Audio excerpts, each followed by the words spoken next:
Hey, it's Craig.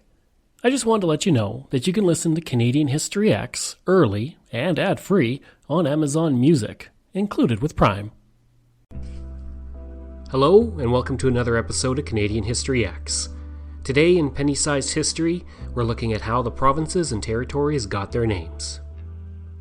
We know the names of the provinces and territories of Canada, and we can likely even spell them, with the possible exception of Saskatchewan. I thought an interesting episode to do, then, would be to look at the names of our provinces and territories and learn how they earned those names. So let's begin. British Columbia. One of the easiest name origins in Canada is that of British Columbia. The name was chosen by Queen Victoria when the colony of British Columbia was created in 1858. The name came from the Columbia District, which was the name the British gave to the territory drained by the Columbia River. As for why British became part of the name, Queen Victoria chose it to distinguish from the British sector of the Columbia District of the United States in the Oregon Territory. Alberta. This prairie province received its name in honor of Princess Louise Caroline Alberta, the fourth daughter of Queen Victoria. She was the wife of John Campbell, the Governor-General of Canada from 1878 to 1883. Lake Louise in Alberta is also named in honor of her. Saskatchewan. The name of this rectangular province comes from the Saskatchewan River. The river was originally named Kishstockwin by the First Nations people and was identified as such on a Hudson's Bay Company map from 1760. The name eventually morphed into Saskatchewan. Manitoba. The name, as is common in the prairies, comes from the First Nations. In this case, it comes from the Cree, Assiniboine, and the Ojibwe. In Cree, the name is Manitow-Wapau, while in Ojibwa, it is Manitoba.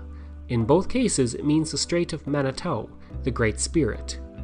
The Assiniboine people also use the name Manitoba for the area, meaning Lake of the Prairie. Ontario. The largest province in Canada and home to the capital gets its name from Lake Ontario. The lake's name comes from the Huron word meaning Great Lake, but it could also come from the Iroquois people and their word Scandinario, which means beautiful water. Quebec. The name for this historic and diverse province also comes from the First Nations people. The Algonquin word Quebec means where the river narrows, which refers to the area around Quebec City where the St. Lawrence River narrows to a small gap. New Brunswick. The colony, after it was taken over by the English and the Acadians forced out of the Maritimes, was split up and New Brunswick was born. It received its name in honor of King George III, who was the Prince Elector of Brunswick-Lunenburg in Germany. Nova Scotia. The name for Nova Scotia means New Scotland in Latin. The province was named in 1621 in a royal charter granted to Sir William Alexander so he could settle the lands of Nova Scotia, as well as various other parts of the Maritimes.